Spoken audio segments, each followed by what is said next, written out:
Hi all, Thursday mini vlog. ஃபைனலாக நம்ம ஊருக்கு கிளம்ப வேண்டிய நேரம் வந்துருச்சு. அம்மா எல்லாமே வந்து டின்னருக்கு எங்களுக்கு பேக் பண்ணி கொடுத்துட்டாங்க. அதுக்கப்புறம் லக்கேஜையும் நாங்கள் பேக் பண்ணி வச்சுட்டோம். போகிற வழியிலேயே பார்த்தீங்கன்னா நல்லா வந்து மழை ஆரம்பிச்சிருச்சு. அதுக்கப்புறம் வந்து ஃபைனலாக ஒரு வழியாக நாங்கள் ஏர்போர்ட்டும் ரீச் ஆகிட்டோம். ரீச் ஆன பிறகு வந்து செக்இன்லாம் முடிச்சுட்டு லக்கேஜெல்லாம் எல்லாம் கிளியர் பண்ணிவிட்டு அதுக்கப்புறம் வந்து டேக் ஆஃப் எடுத்துட்டாங்க. ஸோ போகிற வழியில் ஃப்ளைட்டில் பார்க்குறதுக்கே ரொம்ப சூப்பராக இருந்துச்சு.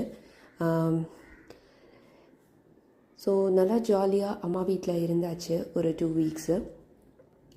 இப்போ வந்து நம்ம திரும்ப நம்மளோட லைஃப்க்கு ரொட்டீன் போகிறப்ப வந்து நமக்கு ஒரு மாதிரி ஒரு ஃபீலிங்காக தான் இருக்கும். நம்மளோட நேட்டிவை நம்ம ரொம்ப மிஸ் பண்ணுவோம். அது ஒரு கொஞ்ச நாள் எனக்கு எப்போவுமே இருக்கும். அது எல்லா கேர்ள்ஸ்க்குமே இருக்கிறது தான். பட் உங்களுக்கு அது எப்படிங்கிறத வந்து நீங்கள் கமெண்ட் பாக்ஸில் என்னோட ஷேர் பண்ணுங்கள். ஃபைனலாக நம்ம சென்னை ரீச் ஆகிட்டோம். ஸோ லக்கேஜ்லாம் எடுத்துகிட்டு அதுக்கப்புறம் நாங்கள் வீட்டுக்கு வந்துட்டோம். ஸோ நெக்ஸ்ட் vlogல என்னங்கிறத நம்ம வந்து பார்க்கலாம். பாய்.